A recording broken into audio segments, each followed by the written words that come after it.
शामदीद, good morning, बहुत बहुत स्वागत आपका। प्रोग्राम आप देख रहे हैं सलाम जे के दिल्ली के स्टूडियो से बराह रास्त। मैं हूं आपके साथ आसिफ रशीद और प्रोग्राम में अगले 90 मिनट तक हमारा साथ देंगे गौहर कुछ नाजरीन। आज के प्रोग्राम में मुख्तलिफ मौज़ूआत हैं जिन पर एक एक करके हम बात करेंगे। जम्मू कश्मीर की बात होगी और उसके साथ साथ नई दिल्ली के अंदर जम्मू कश्मीर के हवाले से बात हुई है।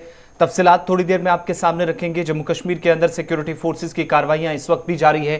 क्या कुछ ताज़ा तरीन तफसीलात आ रही हैं आपके सामने, थोड़ी देर में तमाम डिटेल्स रखेंगे। और इसके अलावा आपको बताएंगे कि जम्मू कश्मीर के अंदर कुछ तरक्याती मंसूबे जो सरकार की तरफ से कहीं पर स्मार्ट सिटी मंसूबों के तहत सरकार ने हाथ में लिए थे, लेकिन आज के वक्त में वो मिशंस कहां तक पहुंचे जो कुछ बरस पहले शुरू किए गए थे। आज इलेक्ट्रिक व्हीकल्स के हवाले से, उस पॉलिसी के हवाले से बात करेंगे जो सरकार की तरफ से जम्मू कश्मीर के लिए भी इस पॉलिसी के तहत काम होना था, लेकिन 15 या 16 रियासतों और यूनियन टेरिटरीज के अंदर आज हम कहां खड़े हैं, थोड़ी देर में इस पर बात करेंगे। बात अफगानिस्तान के हवाले से होगी, चूंकि अहम इसलिए भी है, जम्मू कश्मीर के कुछ लोग भी जो अफगानिस्तान के अंदर है बहिफाजत तो फिलहाल है, सही सलामत है, लेकिन वहां से जो इतलात मौसूल हो रही हैं उसने थोड़ा सा क्योस और कन्फ्यूजन पैदा कर रखा है। सूरत हाल गैर यकीनी बनी है और इसलिए डर का माहौल कुछ हिस्सों के अंदर है। और तालिबान के खिलाफ भी जो आवाज़ें उठी हैं उसमें भी पेशरफ्त अहम हुई है पिछले 12-24 घंटों के दौरान। वैक्सीनेशन के हवाले से बात करेंगे और कुछ सियासी सरगर्मियां जो गुज़श्ता 24 घंटों के दौरान हुई हैं। और दिल्ली के अंदर एक अहम मीटिंग मुनक्किद हुई, उसमें जम्मू कश्मीर के हवाले से क्या बात हुई, थोड़ी देर में इस पर भी बात करेंगे। लेकिन प्रोग्राम का आगाज़ सबसे पहले फॉर्मेट के मुताबिक हम चलेंगे आज के दिन पर और तारीख में आज क्या कुछ अहम है वो आपको बताते हैं। और उसके बाद शुरुआत करेंगे जम्मू कश्मीर की खबरों से भी। 1915 में आज ही का दिन था जब पहली जंग अजीम के दौरान इटली ने तुर्की के खिलाफ महाज खोला था और ऐलान जंग किया था। 21 अगस्त 1915 की तारीख थी।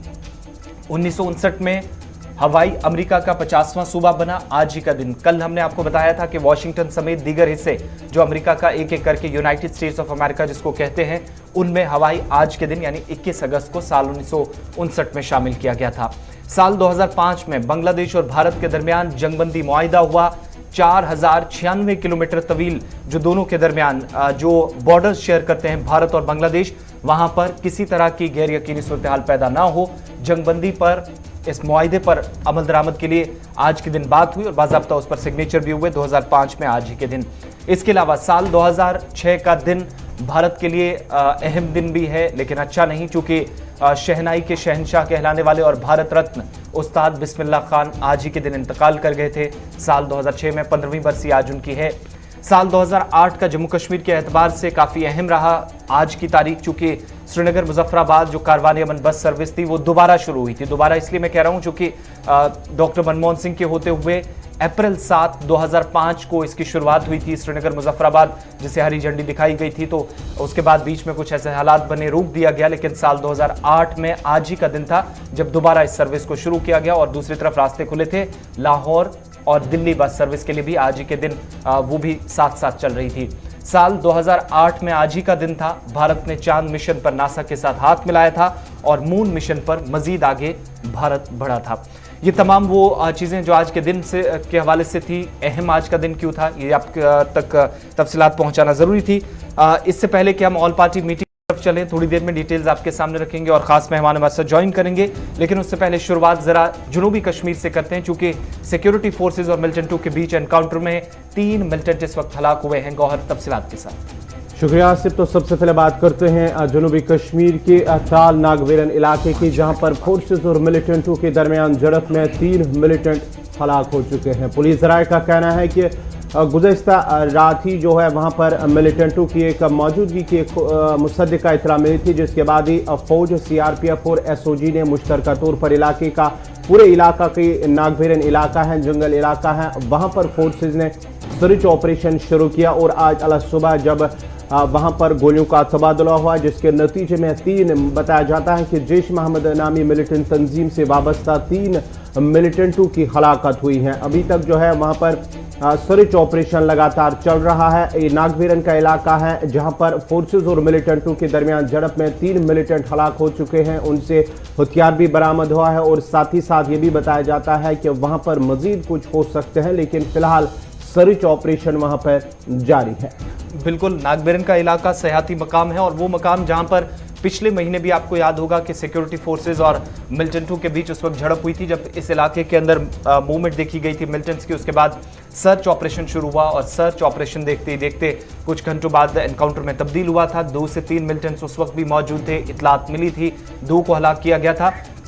लेकिन इस वक्त दोबारा खबर मिल रही कि इसी खूबसूरत इलाके के अंदर एक बार फिर गोलियों की आवाज दोनों अतराफ से सुनाई दे रही है और इस वक्त जैश के 3 मिलिटेंट हलाक हुए हैं। पुलिस ने इसकी तस्दीक कर दी है। मजीद तफसीलात के लिए अपने नुमाइंदे के पास चलते हैं। हमारे साथ शेख कौसर इस वक्त ज्वाइन कर चुके हैं। शेख कौसर, क्या कुछ लेटेस्ट और अपडेट्स हैं इस इलाके? क्या एनकाउंटर अभी भी चल रहा, ऑपरेशन ऑन है? जी आसिफ, आपको बता दूं कि सुबह सवेरे पुलिस की तरफ से एक ट्वीट आया है जिसमें कहा गया है कि नागबेरन त्राल जंगलों में एनकाउंटर स्टार्ट हुआ। तो आपको बता दूं कि त्राल से लेके नागबेरन तक पूरा एक दिन लगता है, क्योंकि जंगली इलाके है, जंगलों में जाना पड़ता है, तो एक दिन पूरा लगता है। वहां पे 20 दिन पहले एनकाउंटर हुआ था, आपको याद होगा। तो वहां पे उस दिन बोला गया था कि एक ग्रुप है, उस ग्रुप में से 2 मिलिटेंट उस दिन मारे गए थे। तो तब से लेके जो बाकी 3 जो मिलिटेंट थे वो उस टाइम भागने में फरार हुए थे, क्योंकि खतरनाक जंगल है वहां पे, तो वहां पे भाग सकते हैं। तो उस तब से लेके आज तक वहां पे सर्च ऑपरेशन जारी था। तो अभी जो सुबह सवेरे वहां पे बताया जा रहा है कि सर्च के दौरान जहां पे मिलिटेंट छुपे हुए हैं, मिलिटेंटों ने सिक्योरिटी फोर्सेस पे फायर किया। ये बताएगा जो मिलिटेंटों की हलाकत हुई है, इनकी शिनाख्त क्या हो पाई है, किस इलाके से इनका ताल्लुक है? जी गवर, बिल्कुल अभी अभी ट्वीट आया है पुलिस की तरफ से, वहां पे 3 नामालूम बंदूकबरदार उनको मार दिया गया। तो अभी ये कहना मुश्किल होगा कि उनकी आइडेंटिफिकेशन नहीं हो पा रही है, लेकिन ये साफ तौर पे पता चल पा रहा है कि वो जैश मोहम्मद तंजीम के साथ इनकी वापसी हो सकती है। और इसके साथ साथ अभी वहां पे जो मतलब चापर के जरिए सिक्योरिटी फोर्सेस को मजीद लिया जा रहा है वहां पे। और वहां पे सबसे बड़ी बात यह है कि वहां पे नेटवर्क बिल्कुल भी नहीं है, इसलिए ये कहना मुश्किल होगा कि वहां पे इस टाइम क्या हो रहा है। जी गवर। शेख कौसर, क्या कोई पुराना इन्फिल्ट्रेशन का रूट है या मामूल के मुताबिक सर्च ऑपरेशन चलते थे तो उसी दौरान आमना सामना हो गया फोर्सेज और मिलिटेंटों का? जी बिल्कुल, आपको बता दूं कि ये जो इलाका है त्राल से वहां पे सुतोरा का इलाका है, वहां पे इस इलाके में 1-2 मिलिटेंट वहां से एक्टिव हुए थे। तो साफ जाहिर ये है कि वो जो इलाके जो मतलब ये सीधी सी बात है कि जंगलों में छुपे हुए हैं और ये वहां से जंगल का इलाका है, इसलिए वहां पे पिछले 20 दिनों से वहां पे सर्च ऑपरेशन जारी था। तो पिछली बार भी वहां पे 2 मिलिटेंट मारे गए और आज भी वही जो मिलिटेंट है, तो ये भी कह सकते हैं कि त्राल के भी हो सकते हो या फायरर भी हो सकते हैं, वो आने वाले समय में पता चले। तो इस इलाके के अंदर क्या आजकल सियाती सरगर्मियां भी चल रही हैं? किसी तरह का वहां कोई खलल पड़ा है, कोई कामकाज मुतासिर हुआ है? बिल्कुल आसिफ, आपको बता दूं ये पूरा जंगली इलाका है, वहां पे लोग पिकनिक के लिए भी जाते थे। लेकिन पिछली बारी जो एनकाउंटर हुआ तब से लेके आज तक मुझे नहीं लगता है कि वहां पे कोई जाता होगा, क्योंकि तब से लेके आज तक वहां पे सिक्योरिटी फोर्सेस पूरे जंगल है, वहां पे सर्च ऑपरेशन बड़े पैमाने पे चला रही थी। तो आज वो जो मिलिटेंट छुपे हुए थे फायर खोला सिक्योरिटी फोर्सेस पे, जो कि एनकाउंटर में तब्दील हुआ, इसलिए वहां पे मुझे नहीं लगता कि वहां पे लोग जाते होंगे इस टाइम।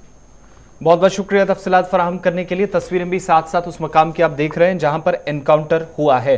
लेकिन ये खूबसूरत इलाका है, सयाहती मकाम है, लोग गर्मियों के दिनों में जाते हैं। इन दिनों मौसम थोड़ा सा ख़राब ज़रूर लग रहा है, मगर ये मुसलसल ऐसा दूसरा माह गुजर रहा है जब दोबारा से यहाँ पर सिक्योरिटी फोर्सेज और मिलिटेंटों का आमना सामना हुआ। इस वक्त कार्रवाई इस इलाके के अंदर चल रही है और 3 मिलिटेंट जैश मोहम्मद तंजीम से जिनकी वाबस्तगी है पुलिस की तरफ से ऑफिशियल कंफर्मेशन कर दी गई है, लेकिन तीनों की शनाख्त होना बाकी है, इसका में भी इंतजार रहेगा। बढ़ते आगे, बात जम्मू कश्मीर के हवाले से हो रही है, तो आपको दिल्ली से कश्मीर तक क्यों इन दिनों बात जम्मू कश्मीर की हो रही है जरा वो भी बताते हैं। चूंकि अपोजिशन की मीटिंग हुई है, हिज़्ब इख्तिलाफ की मीटिंग, और इसके बाद मुश्तरका बयान गौहर जारी हुआ है। जी हाँ, कल शाम 19 जो हिज़्ब इख्तिलाफ जमातें हैं उनकी मीटिंग हुई है। कांग्रेस की जो सदर सोनिया गांधी उनकी सदारत में वर्चुअल मीटिंग हुई है, जिसमें मुख्तलिफ सियासी जमातों को 19 सियासी जमातों के लीडरान ने शिरकत की है, जहाँ पर मुल्क के मौजूदा सूरत हाल पर भी बात हुई है, सियासी सूरत हाल पर भी बात हुई है। और ये भी माना जाता है कि इसमें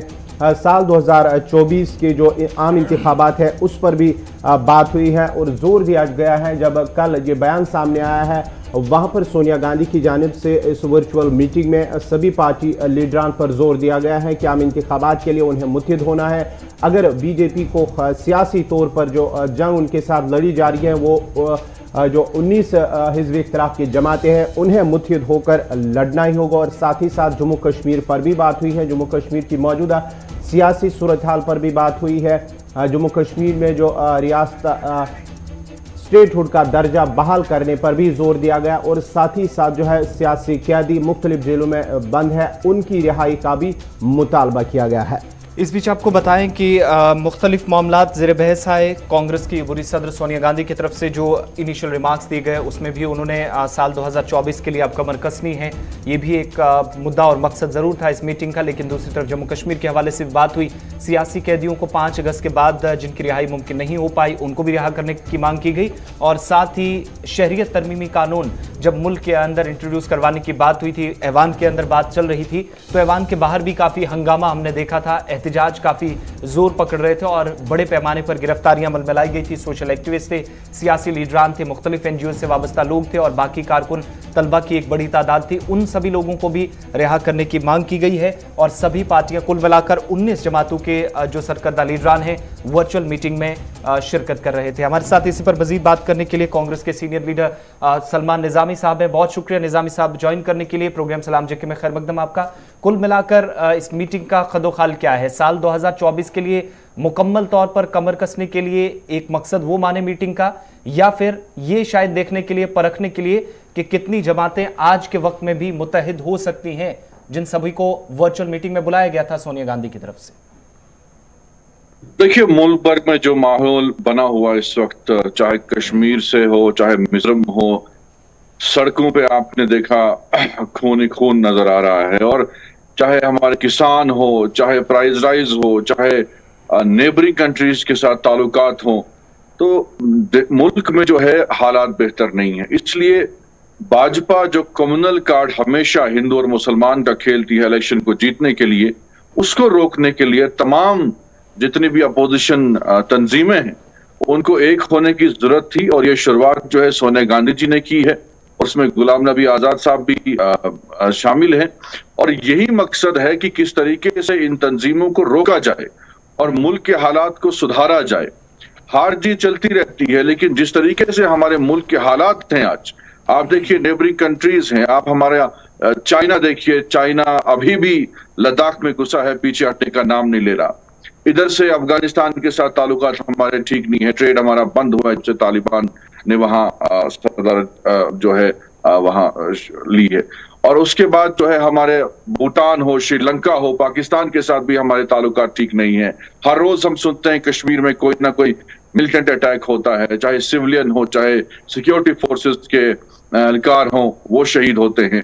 तो मुल्क में जो हमारे प्राइस राइज हैं, तेल की कीमतें हो चाहे गैस की कीमतें हो, बढ़ रही हैं और आम लोग जो हैं परेशान हैं। कोई कंपनसेशन नहीं मिल रहा, कोई रोजगार नहीं है, कोई नौकरियां नहीं है, कोई पैकेज नहीं है।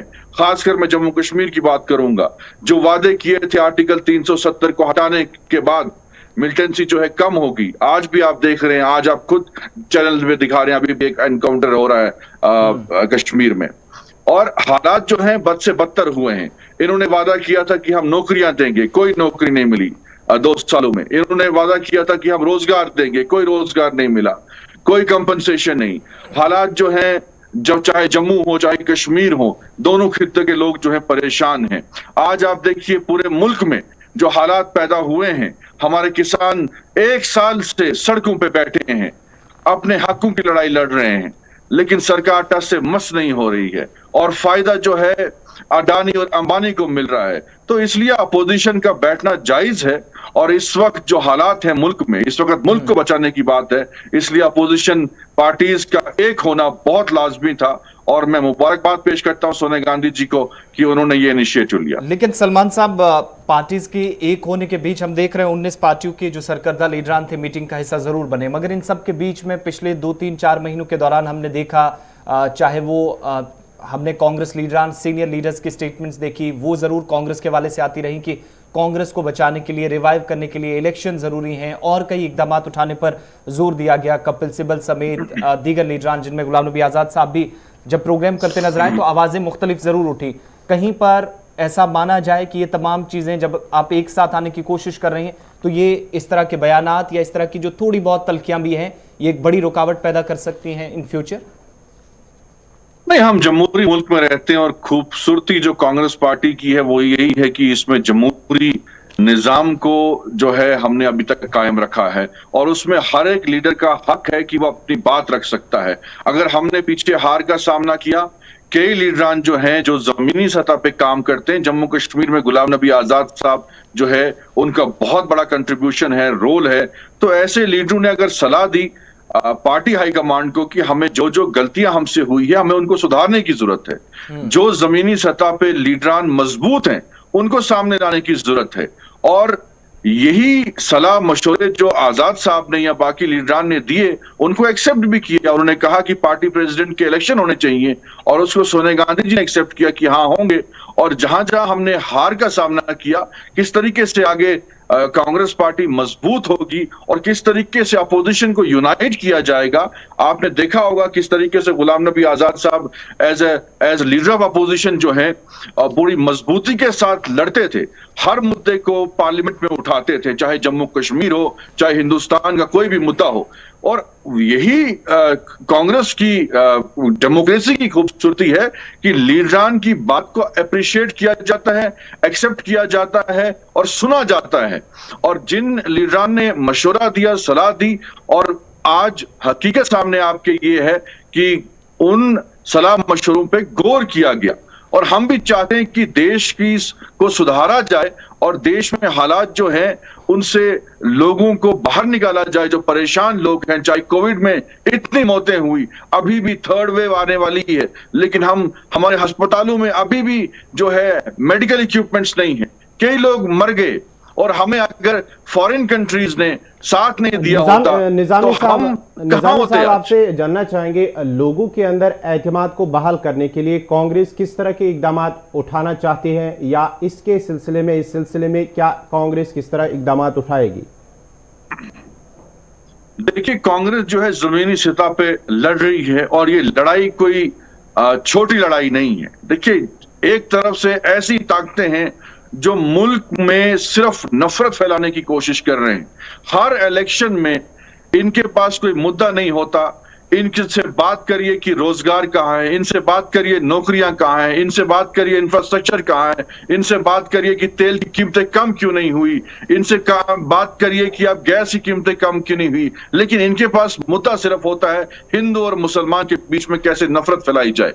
और इन ताकतों का मुकाबला करना आसान नहीं है, लेकिन कांग्रेस पार्टी सेकुलर एजेंडे को आगे बढ़ाते हुए इन ताकतों को रोकने की कोशिश कर रही है। इसीलिए अपोजिशन से भी अपील की गई, उनको कॉन्फ्रेंस में लिया गया कि अगर हमें बीजेपी को हराना है हमें एक होना चाहिए, क्योंकि इस वक्त लड़ाई जो है ये कम्युनलिज्म के खिलाफ है, सेकुलरिज्म को मजबूत करने की कोशिश है, क्योंकि हमारा मुल्क जो है सेकुलर मुल्क है। इसलिए इस मुल्क में चाहे हिंदू हो, मुसलमान हो, सिख हो, ईसाई हो, सब एक साथ रहने चाहिए और एक साथ तरक्की करने चाहिए। ये नहीं कि आप जैसे अभी गवर्नमेंट ने स्टेटमेंट दिया कि अफगानिस्तान से जो है इवैक्यूएट करेंगे हम लोगों को, लेकिन सिर्फ हिंदुओं को और सिखों को। क्या मुसलमान हिंदुस्तानी नहीं है? तो हर मुद्दे पे मुसलमानों के साथ डिस्क्रिमिनेशन किया जाता है। एक इल्जाम ये भी सलमान साहब आप पे लग रहा है कि मीटिंग्स तो बुलाई जाती हैं, लेकिन जब पार्टी के दाखिली मामलात की बात आती है तो पार्टी सदर का इलेक्शन आप अभी तक नहीं करा सके, तो बाकी पार्टियों को कैसे इकट्ठा किया जाएगा? ये सवाल हिज़्ब इक़्तिदार जरूर उठा रहा है आप पर। सोनिया गांधी जी अभी इंटर्म प्रेसिडेंट हैं और कोविड के चलते जो है हमने ये पहले तय किया था कि जैसे ही कोविड जो है थोड़ा सा नॉर्मलाइज होगी सिचुएशन, तो ये इलेक्शन जो है ये ऑनलाइन नहीं हो सकता, ये इलेक्शन जो है मैनुअली होते हैं और उसमें जो है इलेक्शन होंगे। अभी सोनिया गांधी की सदारत में पार्टी चल रही है और एक आखिरी चीज मैं आपसे जानना चाहूंगा, जो कि आपने कल की मीटिंग में भी फोकस इस बात पे किया है, एक जो सीए का जब प्रोटेस्ट था उस वक्त बहुत सारे लोग गिरफ्तार हुए, आहिस्ता आहिस्ता कुछ लोगों की रिहाई भी हुई, जाकर बाद में कोर्ट ने भी मुदाखलत की और जम्मू कश्मीर के जो सियासी कैदी थे उनको रिहा करने की मांग हुई। इन सारी चीजों को लेकर और महंगाई के मुद्दे पर जब आप चार्टर ऑफ डिमांड सरकार के सामने रखते हैं तो क्या कोई फैक्ट्स और फिगर्स सरकार को आपकी तरफ से रिटर्न में दिए गए हैं कि कितने कैदी हैं जो आज के वक्त में जम्मू कश्मीर के हैं लेकिन बाहर की जेलों में हैं? जी, हमारा एक्चुअली जो ऑल पार्टीज मीटिंग का मेमोरेंडम होता है वो सरकार को पेश किया जाता है। उसमें खासकर मैं आपको बताऊं, कल की मीटिंग में जम्मू कश्मीर में हमारे जो गुलाम नबी आजाद साहब की डेलीगेशन जो है प्राइम मिनिस्टर से मिली थी उस वक्त ऑल पार्टीज, उसमें भी हमने स्पेसिफिकली डिमांड जो रखी थी उसमें प्रिजनर्स को हमने रिलीज करने की बात की थी, पॉलिटिकल प्रिजनर्स, और काफी ऐसे जुमलाइन जो थे, जो बच्चे मासूम उनको अरेस्ट किया गया था, उनको भी हमने रिहाई की मांग की थी, स्टेटहुड रिस्टोर करने की बात की थी, जमीनें जो हमारी छीनी गई हमसे, जो लैंड एक्ट बाकी रियासतों में है वैसा ही हमें भी मिलना चाहिए, और जो नौकरियां हमारी थी वो हमें वापस आनी चाहिए। तो जम्मू कश्मीर में पैकेज का आप जो वादा किया था आपने वो भी मिलना चाहिए, और कश्मीरी पंडितों को वापस लाने की बात भी हमने कल उठाई है। वो हर बार हम बिल्कुल वो है, मैं फिगर्स के हवाले से बात कर रहा था। क्या कोई इस तरह का कोई आपके पास फिगर्स हैं जो सरकार के सामने? बिल्कुल विद फिगर्स हमने प्रेजेंट किया है, विद फिगर। जितने भी पॉलिटिकल प्रिजनर्स हैं उसमें चाहे 18 साल के कम उम्र के बच्चे जेलों में हैं, उनको ही रिहाई के लिए भी हमने मांग की है। ठीक है, हमेशा जल्दी से एक चीज जानना चाहूंगा, क्योंकि गुलाम नबी आजाद साहब आज जम्मू कश्मीर वापस जा रहे हैं और 24 तारीख को श्रीनगर के अंदर जो कि गुपकार अलायंस की मीटिंग भी है, तो क्या उससे पहले कोई पॉलिटिकल डेवलपमेंट भी हम देखेंगे? पॉलिटिकल फ्रंट पर कोई बातचीत होने वाली या कोई निजी दौरा है उनका? देखिए, वो एक ताजियत के लिए आए हैं आज, और जम्मू कश्मीर में आजाद साहब जो हैं आते रहते हैं और पॉलिटिकल एक्टिविटीज करते रहते हैं, और हमें कांग्रेस पार्टी को मजबूत किस तरह किया जाए जम्मू कश्मीर में, क्योंकि गुलाम नबी आजाद साहब के 2.5 साल जो हैं वो हिस्टोरिक थे, और उन्हीं कामों को किस तरीके से लोगों तक पहुंचाया जाए, और जो हमारी पार्टी जो है जहां कमी पेशियां आई हैं किस तरीके से कार्डर को मजबूत करना चाहिए, उसमें गुलाम नबी आजाद साहब जो है पूरी कोशिश करेंगे। बहुत बहुत शुक्रिया सलमान निजामी साहब, वक्त देने के लिए प्रोग्राम सलाम जेके में शुक्रिया आपका। और ऑल पार्टी मीटिंग के हवाले से बात हो रही थी, चूंकि जम्मू कश्मीर का जिक्र हुआ है और दो चीज़ों पर खास जोर कि इंतखाबात साफ और शफाफ तरीके से होने चाहिए, लेकिन उससे पहले रियासती दर्जा बहाल किया जाए, चूंकि जो ऑफिशियल बयान जारी किया गया तमाम 19 पार्टियों का मुश्तरका बयान आया, और साथ ही सियासी कैदियों की जल्द रिहाई, और उसी हवाले से हम बात कर रहे थे। चूंकि बहुत सारे मामला थे, सरहदी तनाज़ात हो, कोविड की मौजूदा सूरत हाल हो, या फिर मुल्क के अंदर कोविड से जिन लोगों की अमवात हुई है, वैक्सीनेशन का प्रोग्राम हो,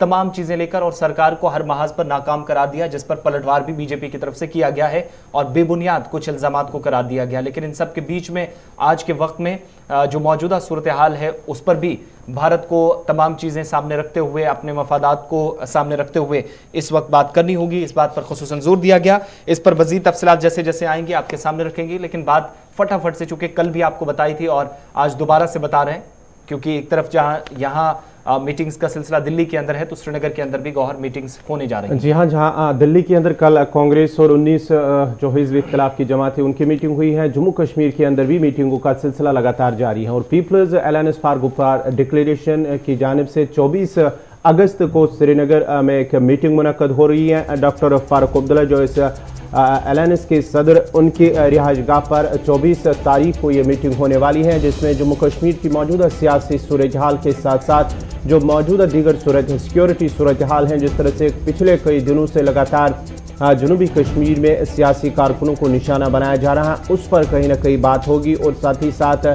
जो दीगर मामलात हैं जम्मू कश्मीर के अंदर उस पर भी बातचीत हो रही है। चलिए बढ़ते हैं आगे। बात अब जरा अफगानिस्तान के हवाले से करते हैं, और अफगानिस्तान की जब बात हो रही है तो इसको जम्मू कश्मीर के एतबार से क्यों इस वक्त जानना या इस पर बात करना ज़रूरी है, क्योंकि एक शहरी को जम्मू कश्मीर के मुल्क के बाकी शहरियों के साथ अफगानिस्तान में फंसे हैं। अफरा तफरी का आलम है काबुल में। मज़ाहमती फोर्सेज ने अफगानिस्तान के 3 मजीद अजला पर कब्जा कर लिया है। जो तालिबान के पास आए थे वो वापस ले लिए हैं। पोल हश्र का इलाका, दीसला का इलाका और बानो डिस्ट्रिक्ट्स, ये 3 वो डिस्ट्रिक्ट्स हैं जिन पर मुकम्मल तौर पर अब कंट्रोल दोबारा मज़ाहमती फोर्सेज, जिनमें अफगान के जो कुछ अफवाज थी जिनने हथियार छोड़े थे, लेकिन उसके बाद बैतुल्ला मसूद समेत जो उनके बाकी करीबी आज के वक्त में हैं, जो काम कर रहे हैं, सरगर्म हैं अफगानिस्तान के अंदर, उन सभी लोगों की तरफ से, जिनमें आम शहरी भी कुछ हिस्सों के अंदर तालिबान के खिलाफ उठ खड़े हुए हैं। तो 3 ऐसे डिस्ट्रिक्ट जहां पर तालिबान फाइटर्स कुछ मारे भी गए हैं, मुख्तलिफ रिपोर्ट सामने आ रही हैं, लेकिन खैर मोहम्मद अंद्राबी जो कि पब्लिक रेजिस्टेंस फोर्सेज के जिनके तहत काम कर रही हैं, उनकी तरफ से मानना है कि पोले हशर, दसले और बानो के डिस्ट्रिक्ट्स हैं जिनको अफगानिस्तान के बगलान से, तालिबान से उनको वापस ले लिया गया है और लोकल जो रिपोर्टर्स हैं वो भी कल से लगातार डिटेल्स हमें फराहम कर रहे हैं। हमारे जो जराया वहां पर हैं वो भी बता रहे हैं। दूसरी तरफ काबुल के इस एयरपोर्ट से सबसे मुश्किल काम है इस वक्त शहरियों को बचाना, एयरलिफ्ट करना। सदर बाइडेन की तरफ से बयान दिया गया है, उन पर अगर किसी तरह का हमला होता है तो जवाबी कार्रवाई होगी, पलटवार किया जाएगा, ये भी साफ कर दिया। लेकिन कुल मिलाकर इवैक्यूएशन का जो प्रोसेस है, इनखला जो शहरियों का है, वो भी इस वक्त अमेरिका की तरफ से जारी है। हाँ जी हाँ, अफगानिस्तान के अंदर जहाँ पर जो सदर जो बिडेन का ये भी मानना है कि जो इनखला का फैसला वो कहीं ना कहीं काफ़ी मुश्किल था और साथ ही साथ जिस तरह से उन्होंने कहा कि काबुल पर जिस तरह से अमरीकी शहरियों को बाहर निकालना वो भी एक मुश्किल है। जिस तरह से हालात वहाँ पर अफगानिस्तान के अंदर बने हुए हैं और सारा निज़ाम दरहम बरहम हो चुका है और साथ ही साथ अब मज़ाहमत फोर्स के जो मज़ाहमत की जा रही है वहाँ अफगान फोर्सेस की जानिब से 3 अजला पर कब्जा भी किया गया है। वापस तालिबान से उन्हें वापस अपने कब्जे में ले लिया गया है और हालात जो बने हैं उस पर कहीं ना कहीं सभी जो ममालिक है उनकी नज़रें टिकी हुई है। बिल्कुल, ये बड़ी बात है, चूंकि अभी भी मुकम्मल तौर पर जो है वो कंट्रोल तो हो चुका है तालिबान का, लेकिन सूरत हाल अभी भी गैर यकीनी है क्योंकि भागम भाग और अफरा तफरी का आलम कुछ हिस्सों के अंदर ज़्यादा इस वक्त देखा जा रहा है। अफगानिस्तान के हवाले से बात हो रही है तो बढ़ते हैं आगे बात। अब जरा अफगानिस्तान क्रिकेट की भी बात करते हैं। कल हमने आपको बताया था कि एक फुटबॉलर की मौत हुई, लेकिन फुटबॉलर के साथ साथ अफगानिस्तान के हालात का खेलों पर, बाकी जो फील्ड स्पोर्ट्स हैं उन पर कैसे आज के वक्त में असर पड़ा है, वो ये कि अफगान क्रिकेट टीम अब पाकिस्तान के खिलाफ सीरीज तो खेलेगी, लेकिन पाकिस्तान के अंदर भी ये सीरीज नहीं है। T20 वर्ल्ड कप से पहले ये सीरीज अफगान बोर्ड की तरफ से काफ़ी अहम मानी गई, मगर पाकिस्तान अफगान सीरीज श्रीलंका में मुनक्किद होने जा रही है। इसका सिर्फ और सिर्फ मकसद ये कराने का कि T20 वर्ल्ड कप से पहले तैयारियां की जाएं, जिसके लिए सिर्फ 1-1.5 महीना अब रह गया। सभी टीमों के पास हतमी टीमों का ऐलान करना है। प्लेइंग 11 के साथ साथ 18 या 20 खिलाड़ियों का जो स्क्वाड होगा वो मेंबर्स सामने लाने हैं, मगर अफगानिस्तान के हालात का मनफी असर जो है वो पाकिस्तान के अंदर देखा जा सकता है, इसलिए वहां पर भी क्रिकेट कराने के लिए तैयार नहीं है बोर्ड और अब श्रीलंका के अंदर इस सीरीज का ऐलान किया गया है। जी हाँ, अगर हम क्रिकेट की बात करेंगे तो पाकिस्तान पर भी ये कहीं ना कहीं जो हालात अफगानिस्तान के अंदर बने हुए हैं ये असरअंदाज हो रहे हैं, क्योंकि न्यूजीलैंड का भी दौरा करना था। तहम फिलहाल जो न्यूजीलैंड बोर्ड की जानिब से कहा गया है कि जो हालात बने हुए हैं उस पर दोबारा से जायजा लिया जाएगा, उसके बाद ही फैसला किया जाएगा कि आया कि वहां पर सीरीज खेली जाएगी या नहीं। लेकिन फिलहाल जो अफगानिस्तान के साथ सीरीज होने वाली है वो असरअंदाज नहीं होगी, ये बोर्ड का मानना है, अफगानिस्तान बोर्ड का मानना है, और ये सीरीज जो है श्रीलंका में खेली जानी है। न्यूजीलैंड के साथ साथ इंग्लैंड ने भी पाकिस्तान आने से पहले कहा कि वो दोबारा एक मरतबा सिक्योरिटी रिव्यू देखेंगे। पहले अपने रिव्यू किया था, लेकिन जो पर्सनल सेटिस्फेक्शन बोर्ड मेंबरान की थी, सीनियर अफसरान की थी, एग्जीक्यूटिव डायरेक्टर्स की थी, बोर्ड मेंबरान की थी, वो नहीं हो पाई थी और दोबारा पाकिस्तान एक टीम भेजी जाएगी, जिसके बाद हतमी फैसला लिया जा सकता है कि क्या पाकिस्तान के अंदर इंग्लैंड और न्यूजीलैंड T20 सीरीज खेलेंगे या नहीं। क्योंकि न्यूजीलैंड का काफ़ी लंबा दौरा था तो T20 मैचेस के साथ ODI मैचेस भी यहाँ पर खेले जाने थे। अफगानिस्तान की सूरत हाल पर बात हो रही है, बात जरा भारत की भी करते हैं, क्योंकि भारत के सफारत खानों के ऊपर कल लगातार ये खबरें गर्दिश कर रही थी कि छापेमारी हुई है तालिबान की तरफ से। हेरात के अंदर, काबुल के अंदर भारतीय सफारत खानों पर छापेमारी की गई और कुछ अहम दस्तावेजात जब्त करने की कोशिश हुई, लेकिन किसी भी सफारत खाने के अंदर आज के वक्त में छापेमारी नहीं हुई है। ये डिटेल्स भारतीय सफारत खाने के अंदर जो अफगानिस्तान के लोग काम करने वाले हैं, अमला है, उनकी तरफ से तस्दीक कर दी गई। जी हाँ, कल जो खबर आई थी कि जहां पर अफगानिस्तान के अंदर जो भारतीय सफारत खाना है वहां पर तालिबान ने छापे मारी और वहां पर कुछ कागजात खंगाले हैं, तलाशी ली हैं, लेकिन भारत की जानिब से अब इस पर एक बयान सामने आया है कि अफगानिस्तान में भारतीय सफारत खानों में तलाशी नहीं ली गई है, तालिबान ने ऐसी कोई कार्रवाई नहीं की है। ये अमले का बयान आया है और किसी भी सफारत खाने पर छापामारी नहीं की गई। हुक्काम ने इस हवाले से बयान जारी किया है और शहरियों को निकालने की कोशिश लगातार भारत की जानिब से भी, जहां अमेरिका की तरफ से भी वहां पर अमेरिकी शहरियों को निकालने की कोशिश की जा रही है, वहीं पर भारत जो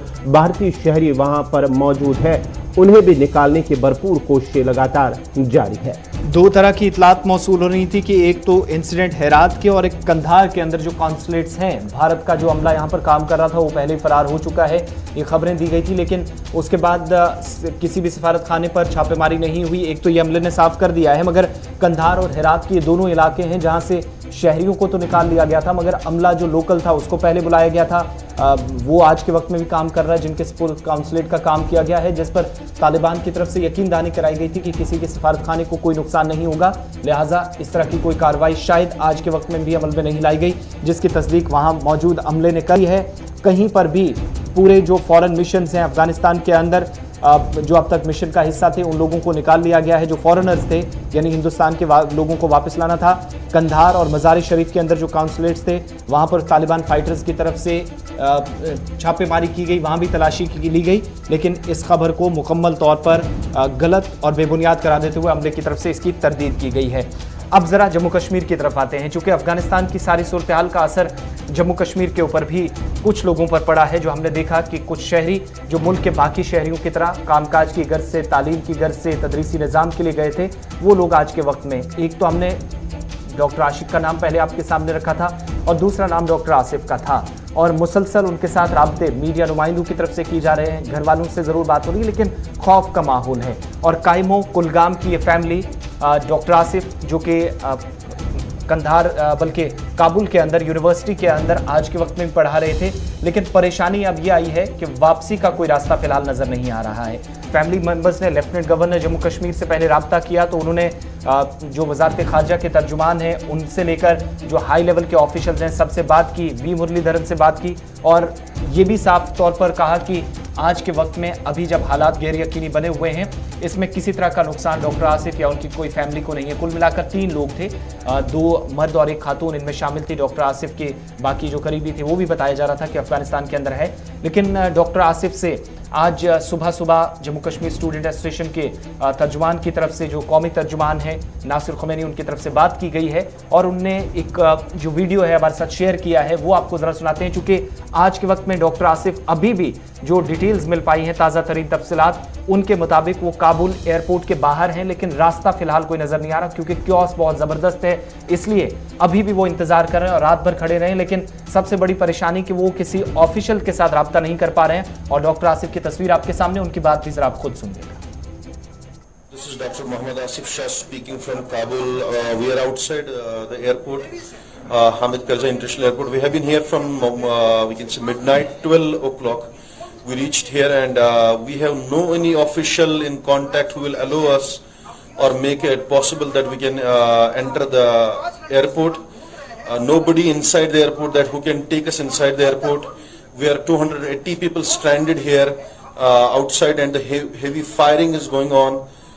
We are not able to make a decision what should we do further next, because there is no any communication, total black. We can say everybody is blank, everybody is clueless what to do next. We request our higher officials, all the authorities, MEA, the embassy, that kindly take sincere note of our request. Kindly try to do a possible contact that who will make us allow to go inside, or there should be someone from inside who will allow us, because every country have their own security personnels or officials who are taking them inside the airport, but we are all citizens without any official, without any security personnel, so they are not allowing us to enter the airport. So we request again a sincere request for all of you to take a note of this, so that we will not suffer in the hands of people who are right now, we can see here, who can do anything. You can see the visuals here. The visuals are going on. There are thousands and tens of thousands of people who are marching towards the airport. So it is very tough. It is next to impossible to enter the airport if it will continue like this without any support of the government. So we request the government that to please take a sincere note and help out us in this very we can say tragic tragedy. Doctor Asif जनूबी कश्मीर के कुलगाम से इनका ताल्लुक है और Kabul airport से इन्होंने ये वीडियो जो हमारे साथ भी शेयर किया गया है। इसमें काबुल एयरपोर्ट के अंदर परेशानी तो ये है कि अभी रास्ता कोई साफ नहीं। एक चीज जो फिलहाल जो खबर वहां पर तकरीबन 10,000 के करीब जो है लोग वीज़ा लेकर वो एयरपोर्ट के बाहर खड़े हुए हैं मुख्तलिफ ममालिक के अंदर, और वहाँ पर वो वेट कर रहे हैं कि कब उन्हें अंदर बुलाया जाए और उन्हें कब वापस लाया जाए। अमरीकी जो है अमरीकी तरफ से जो है अमेरिका की तरफ से एक न्यूज़ चैनल की तरफ से खबर शाया हुई है कि वहाँ पर तकरीबन 10,000 लोग एयरपोर्ट के बाहर खड़े हुए हैं, इंतजार कर रहे हैं। आज के वक्त में भी चूंकि डॉक्टर आसिफ जो बता रहे थे, एक मकामी ठेकेदार की मदद से वहां पर पहुंचे हैं, एयरपोर्ट के बाहर खड़े हैं, लेकिन लंबी कतार में है, कब बारी आएगी। और C-17 विमान जो है यहाँ से खुसूसी हेलीकॉप्टर या जो तैयारा जिसे कह लीजिए, वो भेजकर एक एक करके उसमें लोगों को लाया जा रहा है, लेकिन एक बार पॉसिबल तमाम चीज़ें नहीं है। मगर ये बात ज़रूर है कि जब आप ऑफिशियल कॉन्टैक्ट में किसी के साथ नहीं है, डॉक्टर आसिफ जो बता रहे थे कुलगाम से है, लेकिन कोई अता पता नहीं, आना तो हिंदुस्तान है, मगर कौन से ऑफिशियल्स के साथ उनका राब्ता होना चाहिए वो उनको पता नहीं है, कोई उनके पास इस वक्त कांटेक्ट नहीं है, जिसके लिए लेफ्टिनेंट गवर्नर इंतज़ामिया, वजारत खारजा जो लगातार राब्ते में हैं अफगान एम्बेसी के साथ, लोकल अमले के साथ, उन सभी से अब मुतालबा किया जा रहा है कि कम से कम वो इस वक्त उनकी मदद के लिए। और ये चीज़ तो कम से कम क्लियर कर दी गई है कि जो डॉक्टर आसिफ खुद बता रहे हैं कि सरकार की मदद के बिना यहाँ से निकलना बेहद इस वक्त मुश्किल हो गया। और यही परेशानी जो प्रोग्राम के आगाज़ में आपके सामने रखी, क्योंकि जो बाइडन का बयान जो भारतीय वक्त के मुताबिक 11:30-12 बजे के आसपास आया, उन्होंने कहा कि इस वक्त सबसे मुश्किल काम जो अब तक इस पूरे मिशन में उनको लगा है वो ये है कि अपने शहरियों को वहां से कैसे निकाला जाए। आज के वक्त में भी 5000 से ज़्यादा शहरी उनके यहाँ पर फंसे हैं। मजीद खबरें हमारे पास हैं, आपके साथ शेयर की जाएंगी, कुछ मंसूबों के हवाले से भी बात करेंगे, जम्मू कश्मीर के हवाले से मजीद अपडेट्स आप तक पहुँचाएंगे। लेकिन वक्त छोटे से ब्रेक का है, ब्रेक के उस पार आप हमारे साथ रहेंगे।